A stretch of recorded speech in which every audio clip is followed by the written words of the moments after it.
ಬೆಂಗಳೂರಿನಲ್ಲಿ ಎಗ್ಗಿಲ್ಲದೆ ವಾಹನಗಳ ಸಂಚಾರ ನಡೀತಿದೆಯಾ? ಖಾಕಿ ಕೈಗೆ ಸಿಕ್ಕಿ ಬೀಳ್ತಾ ಇರೋ ಸವಾರರು ಹೇಳ್ತಿರೋ ನೆಪ ಏನು? ಖುದ್ದು ಕಮಿಷನರ್ ಬಂದ್ ಹೋದ್ರೂ ಪರಿಸ್ಥಿತಿ ಬದಲಾಗಿಲ್ವಾ? ನೋಡೋಣ ಕಾಟಾಚಾರದ ಲಾಕ್ಡೌನ್ ನ್ಯೂಸ್ ಟಾಪ್ 9 ನಲ್ಲಿ. ಕೊರೋನಾ ಕಂಟ್ರೋಲ್ ಮಾಡಲು ಸರ್ಕಾರ ಲಾಕ್ಡೌನ್ ಘೋಷಿಸಿದ್ದು ಖಡಕ್ ರೂಲ್ಸ್ ಜಾರಿಗೊಳಿಸಿದೆ. ಆದರೆ ಸರ್ಕಾರದ ಖಡಕ್ ರೂಲ್ಸ್ಗೆ ಕಿಮ್ಮತ್ತೇ ಇಲ್ಲದಂತಾಗಿದೆ. ಸಿಎಂ ಖಡಕ್ ಸೂಚನೆ ಬಳಿಕವೂ ಬೆಂಗಳೂರಲ್ಲಿ ಬೇಕಾಬಿಟ್ಟಿಯಾಗಿ ಓಡಾಡ್ತಿದ್ದು ಬೈಕ್, ಕಾರು ಸೇರಿದಂತೆ ಎಲ್ಲ ವಾಹನಗಳು ಎಂದಿನಂತೆ ಸಂಚಾರ ಮಾಡ್ತಿವೆ. ಅಗತ್ಯ ಸೇವೆ, ಅಗತ್ಯ ವಸ್ತುಗಳ ಖರೀದಿ ಹೆಸರಲ್ಲಿ ಜನರು ಬಿಂದಾಸ್ ಆಗಿ ಓಡಾಡ್ತಿದ್ದಾರೆ.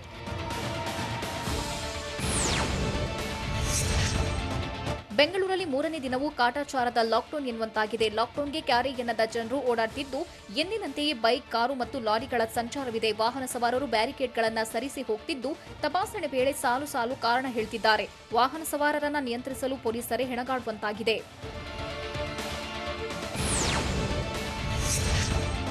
ಲಾಕ್ಡೌನ್ನಲ್ಲಿ ನೀಡಲಾಗಿದ್ದ 4 ಗಂಟೆಗಳ ಅವಧಿ ಕಳೆದರೂ ಬೆಂಗಳೂರಿನಲ್ಲಿ ಮಾತ್ರ ವಾಹನಗಳ ಓಡಾಟ ನಿಂತಿಲ್ಲ.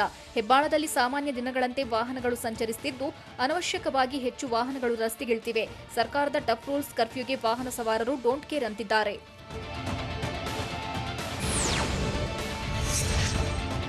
ಬೆಂಗಳೂರಿನ ಕೆಎಸ್ಆರ್ ರೈಲು ನಿಲ್ದಾಣದಲ್ಲಿ ಜನಜಾತ್ರೆಯೇ ನೆರೆದಿತ್ತು. ಲಾಕ್ಡೌನ್ನಿಂದಾಗಿ ಅನ್ಯ ರಾಜ್ಯಗಳಿಗೆ ತೆರಳುವವರು ರೈಲು ನಿಲ್ದಾಣದಲ್ಲಿ ಜಮಾಯಿಸಿದ್ರು. ಲಾಕ್ಡೌನ್ನ ಮೂರನೇ ದಿನವೂ ಪ್ರಯಾಣಿಕರ ಸಂಖ್ಯೆಯಲ್ಲಿ ಕಡಿಮೆಯಾಗಿಲ್ಲ. ರೈಲಿನ ಮೂಲಕ ಊರಿಗೆ ತೆರಳಲು ರೈಲ್ವೆ ನಿಲ್ದಾಣದಲ್ಲೇ ಪ್ರಯಾಣಿಕರು ಬೀಡು ಬಿಟ್ಟಿದ್ದಾರೆ.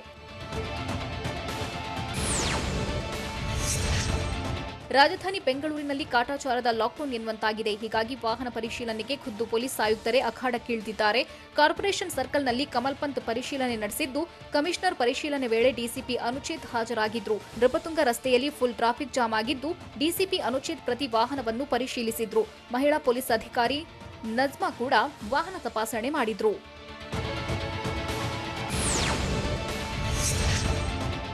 ಬೆಂಗಳೂರಿನಲ್ಲಿ ವಾಹನ ತಪಾಸಣೆಗೆ ಫೀಲ್ಡ್ಗಿಳಿದಿದ್ದ ಪೊಲೀಸರೇ ಕಂಗಾಲಾಗಿದ್ರು. ಕೆಆರ್ ಸರ್ಕಲ್ನಿಂದ ಕಾರ್ಪೊರೇಷನ್ ವರೆಗೂ ಟ್ರಾಫಿಕ್ ಜಾಮ್ ಆಗಿದ್ದು ನೃಪತುಂಗ ರಸ್ತೆಯ ಎಸಿಎಂಎಂ ಕೋರ್ಟ್ ಬಳಿ ಪೊಲೀಸ್ ಹಿರಿಯ ಅಧಿಕಾರಿಗಳೇ ವಾಹನ ತಪಾಸಣೆ ಮಾಡ್ತಿದ್ದಾರೆ. ಪ್ರತಿಯೊಂದು ವಾಹನವನ್ನು ತಪಾಸಣೆ ಮಾಡ್ತಿರೋದ್ರಿಂದ ನೃಪತುಂಗ ರಸ್ತೆಯಲ್ಲಿ ಟ್ರಾಫಿಕ್ ಜಾಮ್ ಆಗಿದೆ.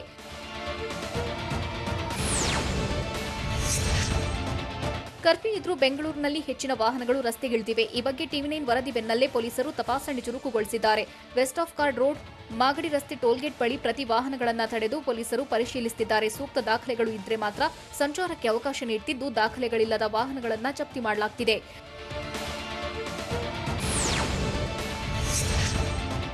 ಸಿಲಿಕಾನ್ ಸಿಟಿಯಲ್ಲಿ ಕರ್ಫ್ಯೂ ಇದ್ರೂ ವಾಹನಗಳ ಓಡಾಟಕ್ಕೆ ಮಾತ್ರ ಬ್ರೇಕ್ ಬಿದ್ದಿಲ್ಲ. ಅನಗತ್ಯವಾಗಿ ಆಟೋಗಳು ರಸ್ತೆಗಿಳಿದಿವೆ.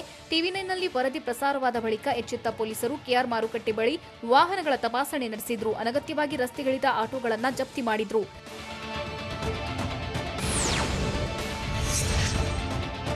ಶಿವಮೊಗ್ಗದಲ್ಲಿ ಕರ್ಫ್ಯೂ ಸೀರಿಯಸ್ ಆಗಿಲ್ಲ, ಕರ್ಫ್ಯೂ ಇದೆ ಅನ್ನೋದೇ ಗೊತ್ತಾಗ್ತಿಲ್ಲ ಅಂತ ಸಚಿವ ಕೆಎಸ್ ಈಶ್ವರಪ್ಪ ತೀವ್ರ ಅಸಮಾಧಾನ ವ್ಯಕ್ತಪಡಿಸಿದ್ದಾರೆ.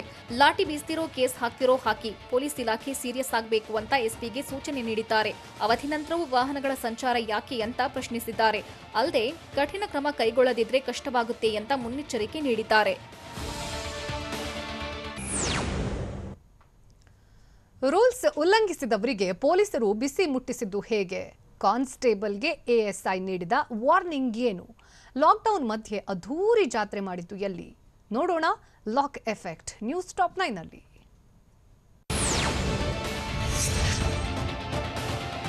ಕಲಬುರಗಿ ನಗರದ ಸೂಪರ್ ಮಾರ್ಕೆಟ್ನಲ್ಲಿ ಪೊಲೀಸರು ಲಾಠಿ ಬೀಸಿದ್ದಾರೆ. 10 ಗಂಟೆ ಬಳಿಕವೂ ಕೆಲವರು ಅಂಗಡಿ ಓಪನ್ ಇಟ್ಟಿದ್ರು. ಆಗ ಫೀಲ್ಡ್ಗೆ ಇಳಿದ ಪೊಲೀಸರು ಅಂಗಡಿ ಮಾಲೀಕರು ಸೇರಿದಂತೆ ಖರೀದಿಗೆ ಬಂದಿದ್ದ ಗ್ರಾಹಕರಿಗೆ ಲಾಠಿ ರುಚಿ ತೋರಿಸಿದ್ರು. ಸಮಯ ಮೀರಿ ವ್ಯಾಪಾರ ಮಾಡ್ತಾ ಇದ್ದವರಿಗೆ ಕಜ್ಜಾಯ ಕೊಟ್ರು.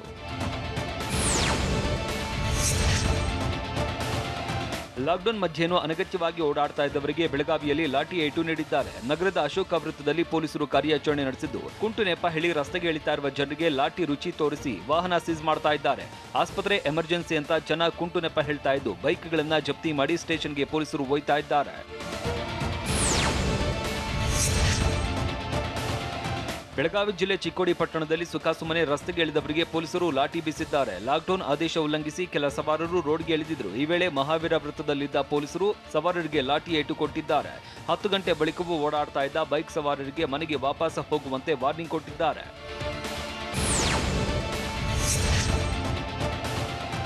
ಬೆಳಗಾವಿ ಅಶೋಕ ವೃತ್ತದಲ್ಲಿ ಸವಾರರು ಲಾಕ್ಡೌನ್ಗೆ ಕೇರ್ ಮಾಡದೆ ನಿರ್ಲಕ್ಷ್ಯ ವಹಿಸಿದ್ರು. ಜಿಲ್ಲೆಯಲ್ಲಿ ಕೊರೋನಾ 2ನೇ ಅಲೆ ಹಾವಳಿ ಹೆಚ್ಚಾಗಿದ್ರು. ಕೋವಿಡ್ ರೂಲ್ಸ್ ಬ್ರೇಕ್ ಮಾಡಿ ಬೇಕಾಬಿಟ್ಟಿಯಾಗಿ ರಸ್ತೆಗೆ ಇಳಿದಿದ್ರು.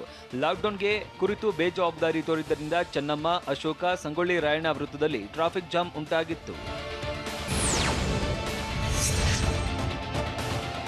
ಕೊಪ್ಪಳದ ಅಶೋಕ ವೃತ್ತದಲ್ಲಿ ಕಾನ್ಸ್ಟೇಬಲ್ಗೆ ಎಎಸ್ಐ ಎಚ್ಚರಿಕೆ ಕೊಟ್ಟಿದ್ದಾರೆ. 10 ಗಂಟೆ ನಂತರವೂ ಪೇದೆ ಅನಗತ್ಯವಾಗಿ ಮೊಬೈಲ್ನಲ್ಲಿ ಮಾತನಾಡ್ತಾ ಬರ್ತಾ ಇದ್ದ.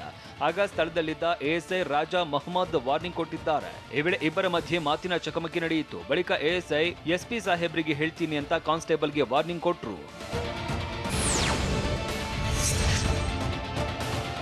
ಬೆಂಗಳೂರು ಮಾತ್ರವಲ್ಲದೆ ವಿಜಯಪುರದಲ್ಲೂ ಟ್ರಾಫಿಕ್ ಜಾಮ್ ಆಗಿದ್ದು ಲಾಕ್ಡೌನ್ ಇದೆಯಾ ಅನ್ನೋ ಅನುಮಾನ ಮೂಡುವಂತೆ ಮಾಡಿತ್ತು. ಲಾಕ್ಡೌನ್ ಇದ್ರೂ ಎಚ್ಚೆತ್ತುಕೊಳ್ಳದ ಜನರು ಬೇಕಾಬಿಟ್ಟಿ ಸಂಚಾರ ಮಾಡ್ತಾ ಇದ್ದು ಕೊರೋನಾ ರೂಲ್ಸ್ಗೆ ಡೋಂಟ್ ಕೇರ್ ಎಂದಿದ್ದಾರೆ. ಮುದ್ದೇಬಿಹಾಳ ಪಟ್ಟಣದ ಸರ್ಕಲ್ನಲ್ಲಿ ಟ್ರಾಫಿಕ್ ಜಾಮ್ ಆಗಿದ್ದು ಜನ ಬಿಂದಾಸ್ ಆಗಿ ಓಡಾಡ್ತಾ ಇದ್ದಾರೆ.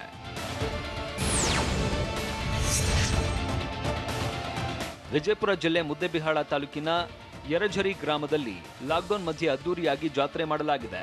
ಕೋವಿಡ್ ನಿಯಮ ಮುರಿದು ಗ್ರಾಮಸ್ಥರು ನಡೆಸಿದ ಜಾತ್ರೆಯಲ್ಲಿ ನೂರಾರು ಜನ ಭಾಗಿಯಾಗಿದ್ರು. ಈ ವೇಳೆ ಅಂತರ ಪಾಲಿಸದೆ ಗುಂಪಾಗಿ ಸೇರಿದ ಜನ ಜಾತ್ರೆ ಮಾಡೋದ್ರಲ್ಲಿ ಬ್ಯುಸಿಯಾಗಿದ್ರು. ಜಾತ್ರೆಗಳಿಗೆ ನಿಷೇಧ ಹೇರಿದ್ರು. ಅಧಿಕಾರಿಗಳು ಕ್ರಮ ಕೈಗೊಳ್ಳದೆ ಸೈಲೆಂಟ್ ಆಗಿದ್ರು. ಸರ್ಕಾರದ ಆದೇಶ ಉಲ್ಲಂಘಿಸಿ ಶೈಕ್ಷಣಿಕ ಚಟುವಟಿಕೆ ನಡೆಸಿದ ಮಂಗಳೂರಿನ ಒಳಚಿಲ್ ಎಕ್ಸ್ಪರ್ಟ್ ಪಿಯು ಕಾಲೇಜು ವಿರುದ್ಧ ಪ್ರಕರಣ ದಾಖಲಿಸಲಾಗಿದೆ. ವಿದ್ಯಾಸಂಸ್ಥೆಯ ಮುಖ್ಯಸ್ಥರಾದ ನರೇಂದ್ರ ನಾಯ್ಕ್ ಮತ್ತು ಆಡಳಿತ ಮಂಡಳಿ ವಿರುದ್ಧ ಕರ್ನಾಟಕ ಸಾಂಕ್ರಾಮಿಕ ರೋಗ ತಡೆ ಕಾಯ್ದೆ ಅನ್ವಯ ಪ್ರಕರಣ ದಾಖಲು ಮಾಡಲಾಗಿದೆ. ಕೊರೋನಾ ಅಬ್ಬರಕ್ಕೆ ಮೈಸೂರಿನಲ್ಲಿ ಹಣ್ಣಿನ ವ್ಯಾಪಾರಿಗಳು ಕಂಗಾಲಾಗಿದ್ದಾರೆ. ಸೋಂಕಿನಿಂದ ಹಣ್ಣು ಕೊಳ್ಳುವವರ ಸಂಖ್ಯೆ ಇಳಿಕೆಯಾಗಿದೆ. ಇದರಿಂದ ಕಲ್ಲಂಗಡಿ, ಕರ್ಬೂಜ, ದ್ರಾಕ್ಷಿ, ಸೇಬು, ಅಲ್ಫೋನ್ಸಾ ಸೇರಿದಂತೆ ಹಲವು ಹಣ್ಣುಗಳನ್ನ ಗ್ರಾಹಕರು ಖರೀದಿಸ್ತಾ ಇಲ್ಲ. ಹೀಗಾಗಿ ಒಂದೆಡೆ ಬೆಳೆಗಾರರು ಸಂಕಷ್ಟ ಎದುರಿಸ್ತಾ ಇದ್ರೆ ಮತ್ತೊಂದೆಡೆ ಹಣ್ಣಿನ ವ್ಯಾಪಾರಿಗಳು ವ್ಯಾಪಾರವಿಲ್ಲದೆ ಕಂಗಾಲಾಗಿದ್ದಾರೆ. ಕರ್ಫ್ಯೂ ಮಧ್ಯೆ ವ್ಯಾಪಾರ ವಹಿವಾಟಿಗೆ ಕೊಟ್ಟಿರುವ ಸಮಯ ಸಾಲ್ತಾ ಇಲ್ಲ ಅಂತ ವ್ಯಾಪಾರಿಗಳು ಅವಲತ್ತುಕೊಳ್ತಿದ್ದಾರೆ. ಬೆಂಗಳೂರಿನಲ್ಲಿ ಕೊರೋನಾ ಸೋಂಕಿತರ ಸಾವಿಗೆ ಬಿಬಿಎಂಪಿ ಕಂಡುಹಿಡಿದ ಕಾರಣಗಳು ಏನು? ಕೊರೋನಾ ಸೋಂಕಿತರ ಜೊತೆಗೆ ಅಟೆಂಡರ್ ಇರೋದು ಎಲ್ಲಿ? ಬೆಂಗಳೂರಿನಿಂದ ಕಲಬುರಗಿಗೆ ರೆಮ್ಡೆಸಿವಿರ್ ಇಂಜೆಕ್ಷನ್ ತೆಗೆದುಕೊಂಡು ಹೋದವರು ಯಾರು? ನೋಡೋಣ ಕೊರೋನಾ ಖಾತಾ ನ್ಯೂಸ್ ಟಾಪ್ 9ನಲ್ಲಿ. ಬೆಂಗಳೂರಿನಲ್ಲಿ ದಿನ ಕಳೆದಂತೆ ಕೊರೋನಾ ಅಟ್ಟಹಾಸ ತಾರಕಕ್ಕೇರ್ತಿದೆ. ಇಂದು ಬೆಂಗಳೂರಲ್ಲಿ ಬರೋಬ್ಬರಿ 24,638 ಪಾಸಿಟಿವ್ ಕೇಸ್ ಬರುವ ಸಾಧ್ಯತೆ ಇದೆ. ನಿನ್ನೆ ಬೆಂಗಳೂರಲ್ಲಿ 19,637 ಮಂದಿಗೆ ವೈರಸ್ ತಗುಲಿತ್ತು. ಇಂದು ನಿನ್ನೆಗಿಂತಲೂ ಭಾರಿ ಪ್ರಮಾಣದಲ್ಲಿ ಕೇಸ್ ಹೆಚ್ಚಳವಾಗುವ ಸಾಧ್ಯತೆ ದಟ್ಟವಾಗಿದೆ.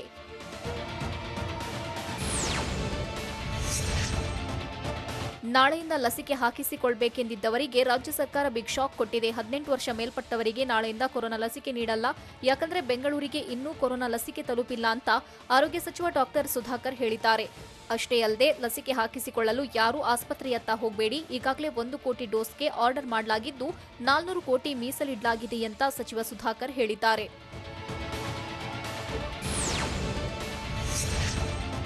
ಬೆಂಗಳೂರಿನಲ್ಲಿ ಕೊರೋನಾ ಅಟ್ಟಹಾಸ ಮೆರೆಯುತ್ತಿದ್ದು ದಿನದಿಂದ ದಿನಕ್ಕೆ ಕೊರೋನಾ ಸೋಂಕಿತರ ಸಂಖ್ಯೆಯಲ್ಲಿ ಭಾರಿ ಏರಿಕೆ ಕಾಣ್ತಿದ್ದು ಮೃತರ ಸಂಖ್ಯೆಯೂ ಹೆಚ್ಚಾಗ್ತಿದೆ. ಕೊರೋನಾ ಸೋಂಕಿತರ ಸಾವಿನಿಂದ ಜನರು ಬೆಚ್ಚಿಬಿದ್ದಿದ್ದಾರೆ.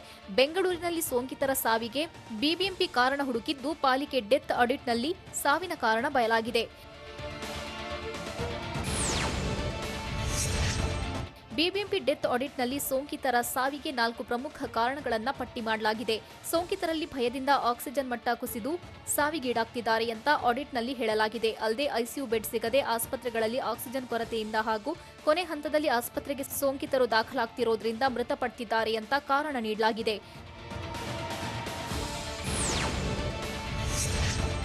ಬೆಂಗಳೂರಿನ ಒಂದೇ ಲ್ಯಾಬ್ನಲ್ಲಿ 2 ಕೊರೋನಾ ರಿಪೋರ್ಟ್ ನೀಡಿದ್ದು ಮಹಿಳೆ ಕಂಗಾಲಾಗಿದ್ದಾರೆ. ಬೋನ್ ಕ್ಯಾನ್ಸರ್ ಇರೋದ್ರಿಂದ ಕಿದ್ವಾಯಿ ಆಸ್ಪತ್ರೆಗೆ ಮಹಿಳೆ ಹೋಗಿದ್ದು ಏಪ್ರಿಲ್ 28ರಂದು ಕೊರೋನಾ ಪಾಸಿಟಿವ್ ಎಂದು ರಿಪೋರ್ಟ್ ನೀಡಿದ್ದಾರೆ. ಆದರೆ ಅನುಮಾನದಿಂದ ಮತ್ತೆ ಟೆಸ್ಟ್ ಮಾಡಿಸಿದಾಗ ನಿನ್ನೆ ನೆಗೆಟಿವ್ ಅಂತ ವರದಿ ನೀಡಿದ್ದಾರೆ.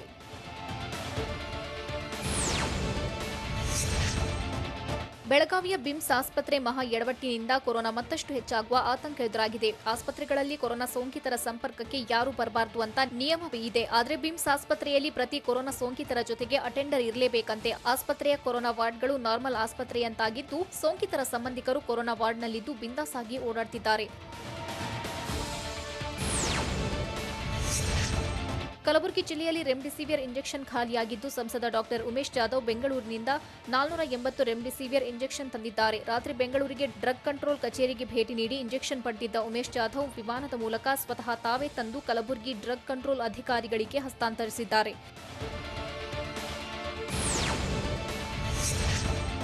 ಶಿವಮೊಗ್ಗ ಜಿಲ್ಲೆಯಲ್ಲಿ ಕೊರೋನಾ ಕೇಸ್ ಹೆಚ್ಚಾಗ್ತಿದೆ. ಹೀಗಾಗಿ ಜಿಲ್ಲಾ ಉಸ್ತುವಾರಿ ಸಚಿವ ಕೆಎಸ್ ಈಶ್ವರಪ್ಪ ಜಿಲ್ಲಾಸ್ಪತ್ರೆಯಲ್ಲಿ ವೈದ್ಯರು ಮತ್ತು ಅಧಿಕಾರಿಗಳ ಜೊತೆ ಸಭೆ ನಡೆಸಿದ್ರು.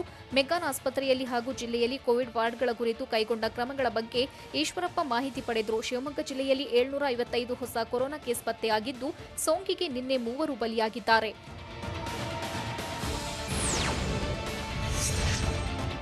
ಕೊರೋನಾ ಮಹಾಮಾರಿಗೆ ಅವರು ಇವರು ಅನ್ನೋ ಭೇದವಿಲ್ಲ. ಯಾರನ್ನೂ ಬಿಡದೆ ತನ್ನ ನಾಗಲೋಟ ಮುಂದುವರೆಸಿದೆ. ಬಾಣಂತಿಯರಿಗೂ ಕೊರೋನಾ ಬೆಂಬಿಡದೆ ಕಾಡ್ತಿದೆ. ಸೋಂಕಿನಿಂದ ತಮ್ಮ ಕಂದಮ್ಮಗಳಿಗೆ ಎದೆ ಹಾಲು ಉಣಿಸೋಕೆ ಪರದಾಡ್ತಿರೋ ಬಾಣಂತಿಯರಿಗೆ ಸ್ನಗ್ಬಬ್ ಕನೆಕ್ಟ್ ಗುಡ್ ನ್ಯೂಸ್ ನೀಡಿದೆ. ಸ್ನಗ್ಬಬ್ ಕನೆಕ್ಟ್ನ ವತಿಯಿಂದ ಪುಟ್ಟ ಮಕ್ಕಳಿಗೆ ಬೇರೆ ತಾಯಂದಿರ ಎದೆ ಹಾಲಿನ ವ್ಯವಸ್ಥೆ ಮಾಡಲಾಗಿದೆ. ಸಂಸ್ಥೆ ನಡೆ ಕೋವಿಡ್ ಸೋಂಕಿಗೆ ಒಳಪಟ್ಟಿರೋ ಬಾಣಂತಿಯರಿಗೆ ಹಾಗೂ ಮುದ್ದು ಕಂದಮ್ಮಗಳಿಗೆ ನೆರವಾಗಿದೆ.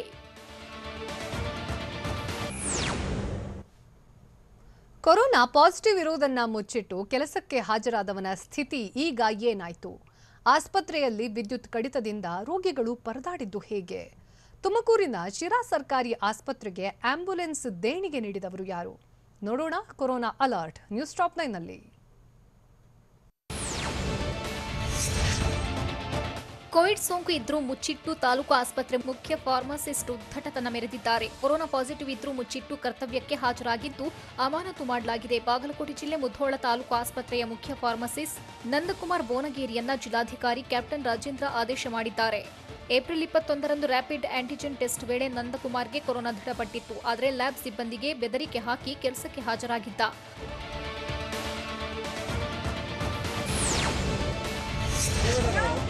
ಅನಗತ್ಯ ಓಡಾಟ ಪ್ರಶ್ನಿಸಿ ಮಾಸ್ಕ್ ಧರಿಸಲು ಹೇಳಿದ್ದಕ್ಕೆ ಪಿಡಿಒಗೆ ಧಮಕಿ ಹಾಕಿ ಹಲ್ಲೆಗೆ ಯತ್ನಿಸಲಾಗಿದೆ. ಬೆಂಗಳೂರು ಗ್ರಾಮಾಂತರ ಜಿಲ್ಲೆಯ ಹೊಸಕೋಟೆ ತಾಲೂಕಿನ ರಾಮಗೋವಿಂದಪುರದಲ್ಲಿ ಘಟನೆ ನಡೆದಿದ್ದು ಅವಾಚ್ಯ ಶಬ್ದಗಳಿಂದ ನಿಂದಿಸಿ ಮುನಿರಾಜು ಎಂಬಾತ ಧಮಕಿ ಹಾಕಿದ್ದಾನೆ. ಪಿಡಿಒಗೆ ಬೆದರಿಕೆ ಹಾಕಿರುವ ದೃಶ್ಯ ಮೊಬೈಲ್ನಲ್ಲಿ ಸೆರೆಯಾಗಿದ್ದು ಘಟನೆ ಬಗ್ಗೆ ನಂದಗುಡಿ ಠಾಣೆಗೆ ಪಿಡಿಒ ದೂರು ನೀಡಿದ್ದಾರೆ.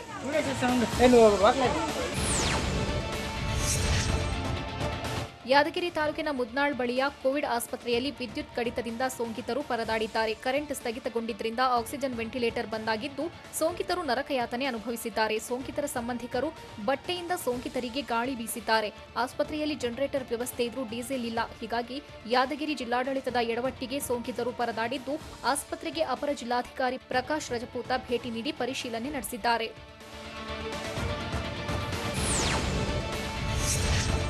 ಬೀದರ್ ಬ್ರಿಮ್ಸ್ ಕೋವಿಡ್ ಆಸ್ಪತ್ರೆಯಲ್ಲಿ ಸೋಂಕಿತರಿಗೆ ಸೂಕ್ತ ಚಿಕಿತ್ಸೆ ಸಿಗ್ತಿಲ್ಲ ಅನ್ನೋ ಆರೋಪ ಕೇಳಿಬಂದಿದೆ. ಸೋಂಕಿತರ ಆರೋಗ್ಯ ವಿಚಾರಿಸಲು ಸಹ ತಜ್ಞ ವೈದ್ಯರು ಬರ್ತಿಲ್ವಂತೆ. ಕೇವಲ ನರ್ಸ್ಗಳು ಮಾತ್ರ ಕೊರೋನಾ ಸೋಂಕಿತರಿಗೆ ಚಿಕಿತ್ಸೆ ನೀಡುತ್ತಿದ್ದು ವಾರಗಳಿಂದ ಕೋವಿಡ್ ವಾರ್ಡ್ನಲ್ಲಿದ್ದರೂ ಒಂದು ದಿನವೂ ಚಿಕಿತ್ಸೆ ಕೊಡಲು ವೈದ್ಯರು ಬಂದಿಲ್ಲ ಅಂತ ತಜ್ಞ ವೈದ್ಯರ ವಿರುದ್ಧ ಸೋಂಕಿತರ ಸಂಬಂಧಿಕರು ಅಸಮಾಧಾನ ಹೊರಹಾಕಿದ್ದಾರೆ.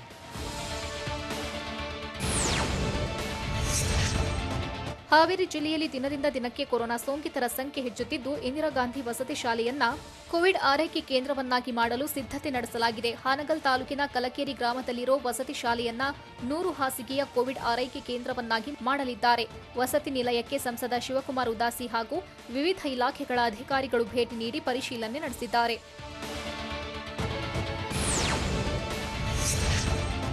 ತುಮಕೂರಿನಲ್ಲಿ ಕೊರೋನಾ ಅಬ್ಬರಿಸುತ್ತಿದ್ದರೂ ಪ್ರಾಥಮಿಕ ಆರೋಗ್ಯ ಕೇಂದ್ರಕ್ಕೆ ಇನ್ನೂ ಉದ್ಘಾಟನೆ ಭಾಗ್ಯ ಸಿಕ್ಕಿಲ್ಲ. ತುರುವೇಕೆರೆ ತಾಲೂಕಿನ ಮಾವಿನಕೆರೆ ಗ್ರಾಮದ ಪ್ರಾಥಮಿಕ ಆರೋಗ್ಯ ಕೇಂದ್ರವನ್ನ 2 ಕೋಟಿ ವೆಚ್ಚದಲ್ಲಿ ನಿರ್ಮಾಣ ಮಾಡಲಾಗಿದೆ. ಕಾಮಗಾರಿ ಮುಗಿದಿದ್ರೂ ಆರೋಗ್ಯ ಇಲಾಖೆ ಕಟ್ಟಡದ ಉದ್ಘಾಟನೆಗೆ ಮುಂದಾಗಿಲ್ಲ. ಈ ಬಗ್ಗೆ ಶಾಸಕ ಮಸಾಲೆ ಜಯರಾಮ್ ಕೂಡ ಗಮನ ಹರಿಸಲಿಲ್ಲ.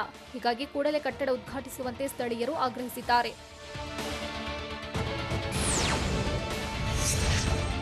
ಕೊರೋನಾ ನಿಯಂತ್ರಿಸಲು ಹುಬ್ಬಳ್ಳಿಯ ಕಿಮ್ಸ್ ಆಸ್ಪತ್ರೆಯ ಆವರಣದಲ್ಲಿ ಅನಗತ್ಯ ಓಡಾಟ ನಿಷೇಧಿಸಲಾಗಿದೆ. ಕೋವಿಡ್ ಹೆಚ್ಚುತ್ತಿರುವುದರಿಂದ ಜಿಲ್ಲಾಡಳಿತ ಆದೇಶ ಹೊರಡಿಸಿದೆ. ಲಸಿಕೆ ಪಡೆಯುವವರು ರೋಗಿಗಳ ಓಡಾಟಕ್ಕೆ ಮಾತ್ರ ಅವಕಾಶವಿದ್ದು ರೋಗಿ ಸಂಬಂಧಿಕರಿಗೆ ಗುರುತಿನ ಚೀಟಿ ಇದ್ದರಷ್ಟೇ ಎಂಟ್ರಿ ಸಿಗಲಿದೆ. ಉಳಿದಂತೆ ಅನಗತ್ಯವಾಗಿ ಓಡಾಡುವವರಿಗೆ ದಂಡ ವಿಧಿಸಲು ತೀರ್ಮಾನಿಸಲಾಗಿದೆ.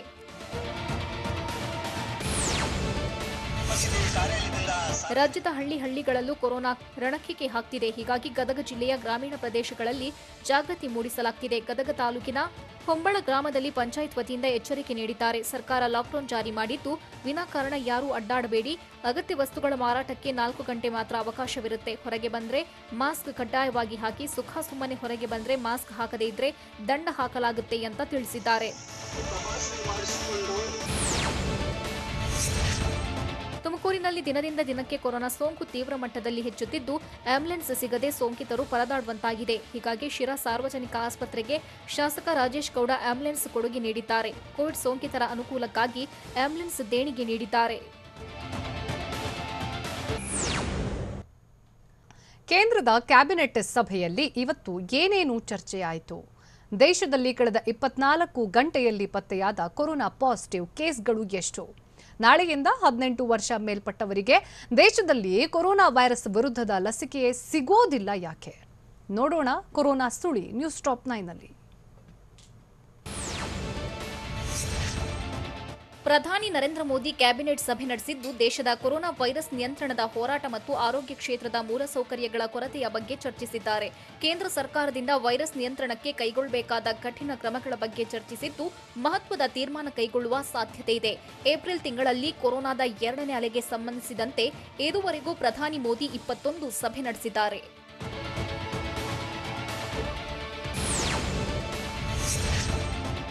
ದೇಶದಲ್ಲಿ ಕಳೆದ 24 ಗಂಟೆ ಅವಧಿಯಲ್ಲಿ 3,86,829 ಮಂದಿ ಕೊರೋನಾ ಸೋಂಕಿತರಾಗಿದ್ದಾರೆ.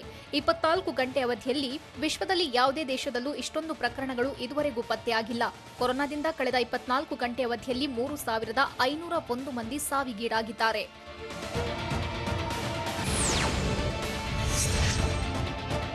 ದೇಶದಲ್ಲಿ ನಾಳೆಯಿಂದ 18 ವರ್ಷ ಮೇಲ್ಪಟ್ಟವರಿಗೆ ಕೊರೋನಾ ಲಸಿಕೆ ನೀಡಿಕೆ ಅಭಿಯಾನ ಆರಂಭವಾಗಬೇಕಾಗಿತ್ತು. ಆದರೆ ದೇಶದ ಬಹುತೇಕ ರಾಜ್ಯಗಳಲ್ಲಿ 18 ವರ್ಷ ಮೇಲ್ಪಟ್ಟವರಿಗೆ ಕೊರೋನಾ ವೈರಸ್ ವಿರುದ್ಧದ ಲಸಿಕೆ ನೀಡಿಕೆ ಅಭಿಯಾನ ಆರಂಭವಾಗ್ತಿಲ್ಲ. ರಾಜ್ಯ ಸರ್ಕಾರಗಳಿಗೆ ಸೆರಮ್ ಇನ್ಸ್ಟಿಟ್ಯೂಟ್ ಆಫ್ ಇಂಡಿಯಾ ಮತ್ತು ಭಾರತ್ ಬಯೋಟೆಕ್ ಕಂಪನಿಗಳು ಲಸಿಕೆಯ ಆರ್ಡರ್ ನೀಡಿದ್ರೂ ಲಸಿಕೆಯನ್ನ ಪೂರೈಸಿಲ್ಲ. ಹೀಗಾಗಿ ಒಂದೆರಡು ರಾಜ್ಯ ಹೊರತುಪಡಿಸಿ ಉಳಿದ ಯಾವುದೇ ರಾಜ್ಯದಲ್ಲೂ ಲಸಿಕೆ ನೀಡಿಕೆ ಆರಂಭವಾಗಲ್ಲ.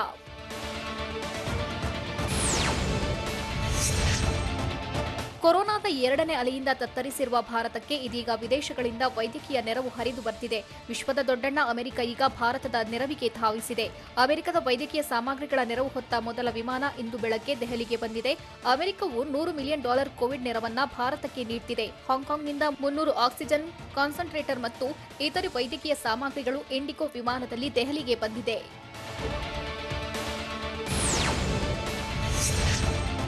ದೇಶದಲ್ಲಿ ಕೊರೋನಾ ರೋಗಿಗಳ ಚಿಕಿತ್ಸೆಗೆ ಬಳಸುವ ರೆಮ್ಡಿಸಿವಿಯರ್ ಇಂಜೆಕ್ಷನ್ ಕೊರತೆ ಎದುರಾಗಿದೆ. ದೇಶಕ್ಕೆ ಅಗತ್ಯವಿರುವಷ್ಟು ರೆಮ್ಡಿಸಿವಿಯರ್ ಇಂಜೆಕ್ಷನ್ ದೇಶದಲ್ಲಿ ಉತ್ಪಾದನೆಯಾಗ್ತಿಲ್ಲ. ಹೀಗಾಗಿ ರೆಮ್ಡಿಸಿವಿಯರ್ ಇಂಜೆಕ್ಷನ್ ಆಮದು ಮಾಡಿಕೊಳ್ಳಲು ಭಾರತ, ಈಜಿಪ್ಟ್, ಯುಎಇ, ಉಜ್ಬೇಕಿಸ್ತಾನ ಮತ್ತು ಬಾಂಗ್ಲಾದೇಶವನ್ನ ಸಂಪರ್ಕ ಮಾಡಿದೆ. ಈ ದೇಶಗಳಿಂದ ರೆಮ್ಡಿಸಿವಿಯರ್ ಇಂಜೆಕ್ಷನ್ ಆಮದಿಗೆ ಕೇಂದ್ರ ಸರ್ಕಾರ ಯತ್ನಿಸುತ್ತಿದೆ.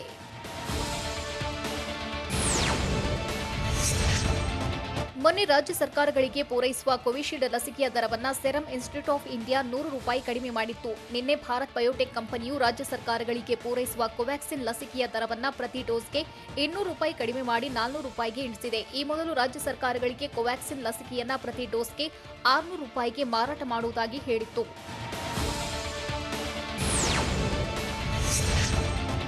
ದೇಶದ ವಾಣಿಜ್ಯ ರಾಜಧಾನಿ ಮುಂಬೈನಲ್ಲಿ ಇಂದಿನಿಂದ 3 ದಿನಗಳ ಕಾಲ ಕೊರೋನಾ ವೈರಸ್ ವಿರುದ್ಧದ ಲಸಿಕೆ ನೀಡಿಕೆ ಅಭಿಯಾನ ಸ್ಥಗಿತಗೊಳಿಸಲಾಗಿದೆ.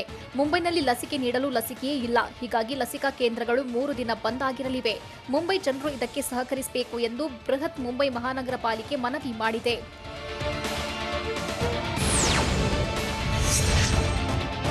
ಕೊರೋನಾ ನಿಯಂತ್ರಣಕ್ಕೆ ಕೇಂದ್ರ ಸರ್ಕಾರ ಮತ್ತೆ ಕಂಟೈನ್ಮೆಂಟ್ ಅಸ್ತ್ರ ಪ್ರಯೋಗಿಸಿದೆ.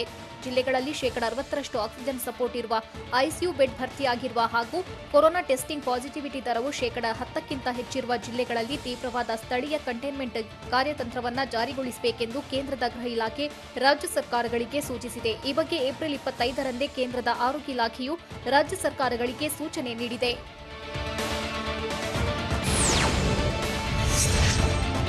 ಕೊರೋನಾದ 2ನೇ ಅಲೆಯ ಸಂಕಷ್ಟ ಸವಾಲು ಎದುರಿಸಲು ಭಾರತವು ಚೀನಾ ಮತ್ತು ಪಾಕಿಸ್ತಾನದಿಂದ ನೆರವು ಪಡೆಯುತ್ತಿಲ್ಲ. ಆದರೆ ಚೀನಾದಿಂದ ವೈದ್ಯಕೀಯ ಉಪಕರಣಗಳನ್ನು ಹಣ ನೀಡಿ ಖರೀದಿ ಮಾಡಲಾಗಿದೆ. ಚೀನಾದಿಂದ ಏಪ್ರಿಲ್ ತಿಂಗಳಲ್ಲಿ 5,000 ವೆಂಟಿಲೇಟರ್, 21,000 ಆಕ್ಸಿಜನ್ ಜನರೇಟರ್, 2 ಕೋಟಿ ಮಾಸ್ಕ್ಗಳನ್ನು ಖರೀದಿ ಮಾಡಲಾಗಿದೆ. ಈ ಬಗ್ಗೆ ಭಾರತದಲ್ಲಿರುವ ಚೀನಾ ರಾಯಭಾರಿ ಸನ್ ವಯಡಂಗ್ ಮಾಹಿತಿ ನೀಡಿದ್ದಾರೆ. ಸಿಸಿಬಿ ದಾಳಿ ವೇಳೆ ಮೆಡಿಕಲ್ ಕರಾಳ ದಂಧೆ ಬಯಲಾಗಿದ್ದು ಹೇಗೆ? ಸೋಂಕಿತರ ಕಣ್ಣೀರನ್ನೇ ಬಂಡವಾಳ ಮಾಡಿಕೊಂಡಿದ್ದ ಅದೆಷ್ಟು ಜನ ಖಾಕಿ ಖೆಡ್ಡಾಗೆ ಬಿದ್ದಿದ್ದಾರೆ? ತೀವ್ರ ಕೊರತೆಯಿರೋ ಇಂಜೆಕ್ಷನ್ ಬ್ಲ್ಯಾಕ್ ಮಾರ್ಕೆಟ್ನಲ್ಲಿ ಸಿಗ್ತಾ ಇರೋದು ಹೇಗೆ? ನೋಡೋಣ ರೆಮ್ಡಿಸಿವಿಯರ್ ದಂಧೆ ನ್ಯೂಸ್ ಟಾಪ್ 9ನಲ್ಲಿ. ಬೆಂಗಳೂರಲ್ಲಿ ಕೊರೋನಾ ಸೋಂಕು ರಣಕೇಕೆ ಹಾಕ್ತಾ ಇದ್ದು, ಇದರ ಮಧ್ಯೆ ಮೆಡಿಕಲ್ ಕರಾಳ ದಂಧೆ ಸೋಂಕಿತರ ಕತ್ತು ಹೆಸಗ್ತಾ ಇದೆ. ಸೋಂಕಿತರಿಗೆ ಅತ್ಯವಶ್ಯಕವಾಗಿರುವ ರೆಮ್ಡಿಸಿವಿಯರ್ಗೂ ಹಾಹಾಕಾರ ಎದುರಾಗಿದ್ದು, ಕಾಳಸಂತೆಯಲ್ಲಿ ಮಾರಾಟ ಮಾಡ್ತಾ ಇದ್ದಾರೆ. ಕೊರೋನಾ ಸೋಂಕಿತರಿಗೆ ರೆಮ್ಡಿಸಿವಿಯರ್ ಕಳ್ಳಾಟ ಕಂಟಕವಾಗಿ ಕಾಡ್ತಾ ಇದೆ. ಸೋಂಕಿತರ ಕಣ್ಣೀರನ್ನೇ ಬಂಡವಾಳ ಮಾಡಿಕೊಂಡಿದ್ದ ಖತರ್ನಾಕ್ ಕಿಡಿಗೇಡಿಗಳು ಸಿಸಿಬಿ ಪೊಲೀಸರ ಖೆಡ್ಡಕ್ಕೆ ಬಿದ್ದಿದ್ದಾರೆ.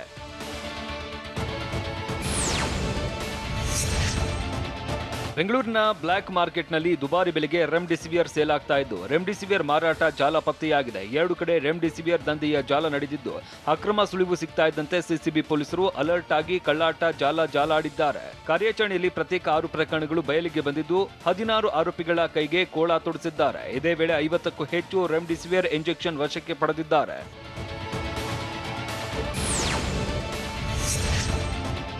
ಆಸ್ಪತ್ರೆಗಳು, ಮೆಡಿಕಲ್ ಸ್ಟೋರ್ನಲ್ಲಿ ಈಗಲೂ ರೆಮ್ಡಿಸಿವಿಯರ್ ಇಂಜೆಕ್ಷನ್ ಕೊರತೆ ಇದೆ. ಹೇಗಿದ್ರೂ ಖತರ್ನಾಕ್ ಕಿಲಾಡಿಗಳಿಗೆ ರೆಮ್ಡಿಸಿವಿಯರ್ ಇಂಜೆಕ್ಷನ್ ಸಿಗ್ತಾ ಇದ್ದದ್ದು ಹೇಗೆ? ಆಸ್ಪತ್ರೆಗಳಲ್ಲಿ, ಮೆಡಿಕಲ್ ಸ್ಟೋರ್ಗಳಲ್ಲಿ ಸಿಗದ ಇಂಜೆಕ್ಷನ್ ಕಾಳಸಂತೆಗೆ ಬಂದಿದ್ದು ಹೇಗೆ ಅನ್ನೋ ಕುತೂಹಲ ಮೂಡಿದೆ. ಸಿಸಿಬಿ ತನಿಖೆ ವೇಳೆ ಸ್ಫೋಟಕ ಮಾಹಿತಿ ಬಯಲಾಗಿದ್ದು, ಮಾಹಿತಿ ಬೆನ್ನತ್ತಿದ್ದ ಸಿಸಿಬಿಗೆ ಕರಾಳ ಮುಖ ಅನಾವರಣವಾಗಿದೆ.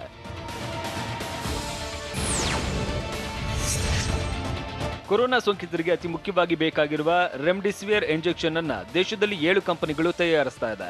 ಹಿಪ್ಲಾ, ಜುಬಿಲಿಯಂಟ್, ಡಾಕ್ಟರ್ ರೆಡ್ಡೀಸ್, ಬಯೋಕಾನ್ ಸೇರಿದಂತೆ 7 ಕಂಪನಿಗಳು ಉತ್ಪಾದನೆ ಮಾಡ್ತಾ ಇದ್ದು, ಈ 7 ಕಂಪನಿಗಳಲ್ಲಿ ತಯಾರಾದ ರೆಮ್ಡಿಸಿವಿಯರ್ ರಾಷ್ಟ್ರಾದ್ಯಂತ ಹಂಚಿಕೆ ಆಗ್ತಾ ಇದೆ. ಆದರೆ ಬ್ಲ್ಯಾಕ್ ಮಾರ್ಕೆಟ್ನಲ್ಲಿ ದುಬಾರಿ ಬೆಲೆಗೆ ಮಾರಿ ಖತರ್ನಾಕ್ ಕಿಲಾಡಿಗಳು ಸೋಂಕಿತರ ಪ್ರಾಣ ತಿಂತಾ ಇದ್ದಾರೆ.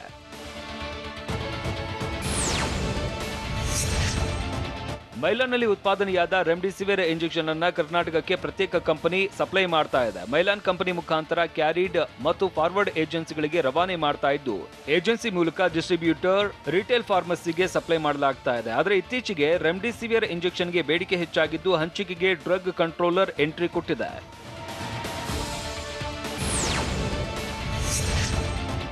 ಕೊರೋನಾ ಸೋಂಕಿತರಿಗೆ ಅತ್ಯವಶ್ಯಕವಾಗಿರುವ ರೆಮ್ಡಿಸಿವಿಯರ್ ಇಂಜೆಕ್ಷನ್ ಅನ್ನ ಹೆಚ್ಚು ನಿಗಾ ವಹಿಸಿ ಸಪ್ಲೈ ಮಾಡಲಾಗ್ತಾ ಇದೆ. ಕಳ್ಳಾಟಕ್ಕೆ ಅವಕಾಶ ನೀಡದೆ ರವಾನೆಯಾಗುತ್ತೆ. ಆದರೆ ಆಸ್ಪತ್ರೆ ಸೇರಿರುವವರಿಗೆ ಮಾತ್ರ ರೆಮ್ಡಿಸಿವಿಯರ್ ಲೆಕ್ಕ ಪಕ್ಕಾ ಆಗಿರಲಿದ್ದು, ಆಸ್ಪತ್ರೆ ಸೇರಿದ ಬಳಿಕ ಕಳ್ಳಾಟ ಶುರುವಾಗ್ತಾ ಇದೆ. ಆಸ್ಪತ್ರೆಗಳ ಸಿಬ್ಬಂದಿಯಿಂದಲೇ ಕಾಳಸಂತೆಗೆ ಇಂಜೆಕ್ಷನ್ ಎಂಟ್ರಿ ಕೊಡ್ತಾ ಇದ್ದು, ಸಿಸಿಬಿ ತನಿಖೆ ವೇಳೆ ಆಸ್ಪತ್ರೆಗಳ ಕಳ್ಳಾಟ ಬಯಲಾಗಿದೆ.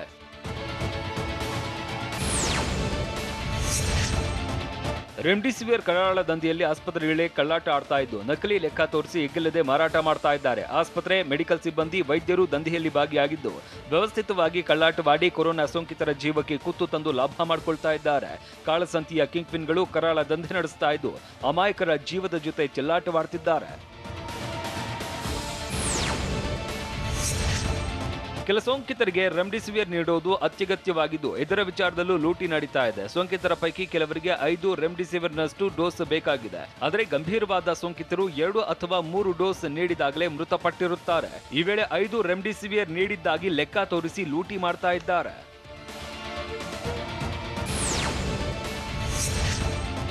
ಸಿಸಿಬಿ ಕಾರ್ಯಾಚರಣೆ ವೇಳೆ ಹಲವು ಮಂದಿಯ ಕರಾಳ ಸತ್ಯ ಬಯಲಾಗಿದ್ದು, ಶೀಘ್ರದಲ್ಲೇ ಸಿಸಿಬಿ ಬಲೆಗೆ ಮತ್ತಷ್ಟು ತಿಮಿಂಗಲಗಳು ಬೀಳಲಿದೆ. ಖಾಸಗಿ ಆಸ್ಪತ್ರೆಗಳ ವೈದ್ಯರು, ಸಿಬ್ಬಂದಿ, ಮೆಡಿಕಲ್ಗಳ ಮಾಲೀಕರು, ಡಿಸ್ಟ್ರಿಬ್ಯೂಟರ್ಗಳು ದಂಧೆಯಲ್ಲಿ ಭಾಗಿಯಾಗಿದ್ದು, ಸದ್ಯ ಒಬ್ಬೊಬ್ಬರಾಗಿ ಸಿಸಿಬಿ ಬಲೆಗೆ ಬೀಳ್ತಾ ಇದ್ದಾರೆ. ಸಿಸಿಬಿ ಪೊಲೀಸರು ಬ್ಲ್ಯಾಕ್ ಮಾರ್ಕೆಟ್ನಲ್ಲಿ ಮಾರಾಟವಾಗ್ತಾ ಇರುವ ರೆಮ್ಡಿಸಿವಿಯರ್ನ ಮೂಲದ ಬಗ್ಗೆ ತೀವ್ರ ತನಿಖೆ ನಡೆಸ್ತಾ ಇದ್ದಾರೆ.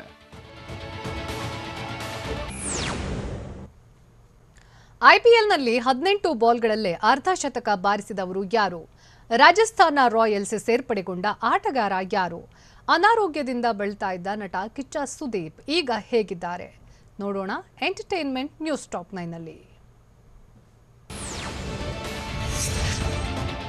ಕೆಕೆಆರ್ ವಿರುದ್ಧ Delhi capitals opener Prithvi Shaw 82 run ಬಾರಿಸಿದ್ರು. ಅಲ್ಲದೆ ಈ ಬಾರಿಯ ಐಪಿಎಲ್ನಲ್ಲಿ ವೇಗದ ಅರ್ಧಶತಕ ಬಾರಿಸಿದ ಸಾಧನೆ ಮಾಡಿದ್ರು. ಪೃಥ್ವಿ ಶಾ 18 ಬಾಲ್ಗಳಲ್ಲಿ ಅರ್ಧಶತಕ ಬಾರಿಸಿದ್ರು. ಇದರೊಂದಿಗೆ ಪೃಥ್ವಿ ಡೆಲ್ಲಿ ಪರ ವೇಗವಾಗಿ ಅರ್ಧಶತಕ ಬಾರಿಸಿದ 3ನೇ ಬ್ಯಾಟ್ಸ್ಮನ್ ಎನಿಸಿಕೊಂಡ್ರು.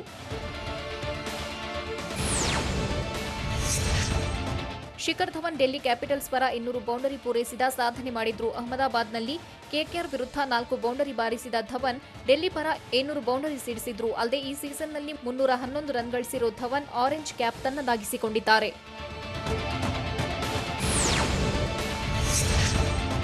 ಡೆಲ್ಲಿ ವಿರುದ್ಧ ಕಣಕ್ಕಿಳಿಯೋದ್ರೊಂದಿಗೆ ನಿತೀಶ್ ರಾಣಾ ಕೋಲ್ಕತ್ತಾ ನೈಟ್ ರೈಡರ್ಸ್ ಪರ 50ನೇ ಪಂದ್ಯವಾಡಿದ್ರು. ಪಂದ್ಯ ಆರಂಭಕ್ಕೂ ಮುನ್ನ ಕೆಕೆಆರ್ ಆಟಗಾರರು ನಿತೀಶ್ ರಾಣಾಗೆ ಅಭಿನಂದಿಸಿದ್ರು. ಈ ಪಂದ್ಯದಲ್ಲಿ ರಾಣಾ ಕೇವಲ 15 ರನ್ ಗಳಿಸಿ ಅಕ್ಷರ್ ಪಟೇಲ್ಗೆ ವಿಕೆಟ್ ಒಪ್ಪಿಸಿದ್ರು.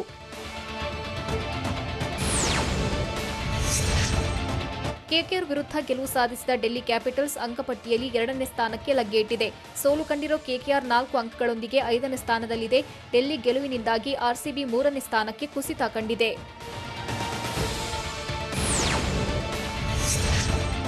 ದಕ್ಷಿಣ ಆಫ್ರಿಕಾ ಬ್ಯಾಟ್ಸ್ಮನ್ ರಾಸಿ ವ್ಯಾಂಡೆರ್ ಡಸೆನ್ ರಾಜಸ್ಥಾನ್ ರಾಯಲ್ಸ್ ತಂಡ ಸೇರ್ಪಡೆಗೊಂಡಿದ್ದಾರೆ. ಬೆನ್ ಸ್ಟೋಕ್ಸ್ ಸ್ಥಾನಕ್ಕೆ ಡಸೆನ್ ಆಗಮಿಸಿದ್ದು ಸದ್ಯ ಕ್ವಾರಂಟೈನ್ನಲ್ಲಿದ್ದಾರೆ. ಡಸೆನ್ ಆಫ್ರಿಕಾ ಪರ 20 ಟಿ20 ಪಂದ್ಯಗಳಲ್ಲಿ 628 ರನ್ ಬಾರಿಸಿದ್ದಾರೆ.